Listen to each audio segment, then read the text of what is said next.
சமநிலையில் இருக்கக்கூடிய மக்களை உயர்ந்த நிலைக்கு அழைத்து செல்ல வேண்டும் என்பதற்கான திட்டங்களை தருகின்ற முதலமைச்சர் மாண்புமிகு தளபதி அவர்கள்.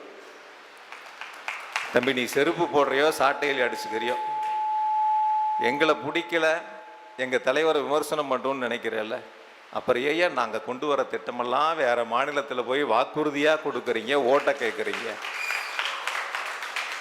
இங்கே பிடிக்கல, ஆனால் வேற பக்கம் போய் சொல்லுவோம், ஓட்டு கேட்போம், மக்களை வாக்கு பெற முயற்சிப்போங்கிறீங்க.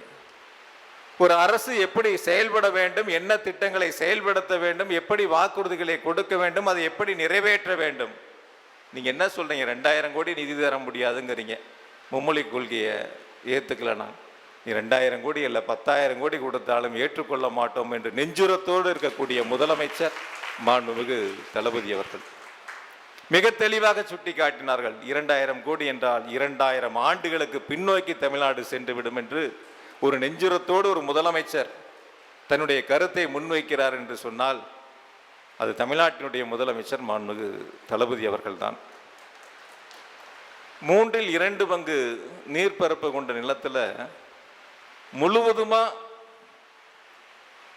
நீர்நிலைகளாக இருந்தால் கூட பெரியார் பற்ற வைத்த நெருப்பை அணைக்க முடியாது, அது அணையாது.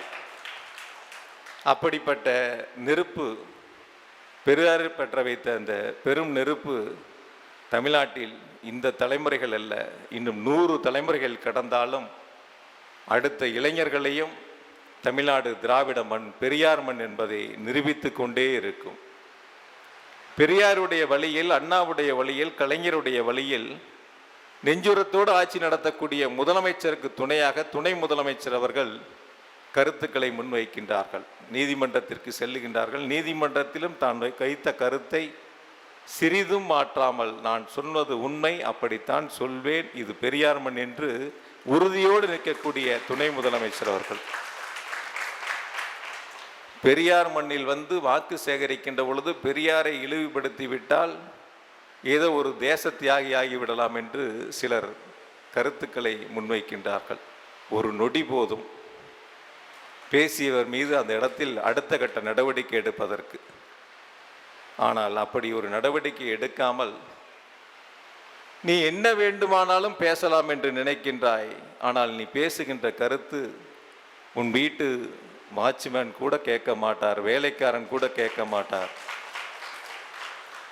எங்களுக்கான மண்ணாக பெரியாருடைய மண்ணிலே இளைஞர்கள் தொடங்கி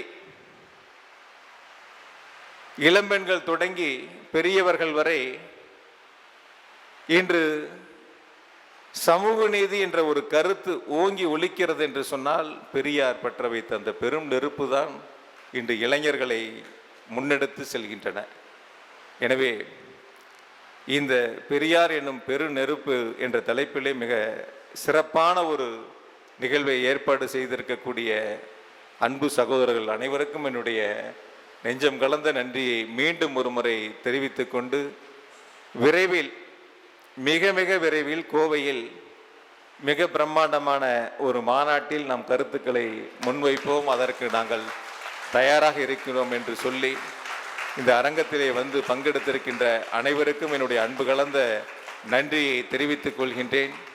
நன்றி, வணக்கம்.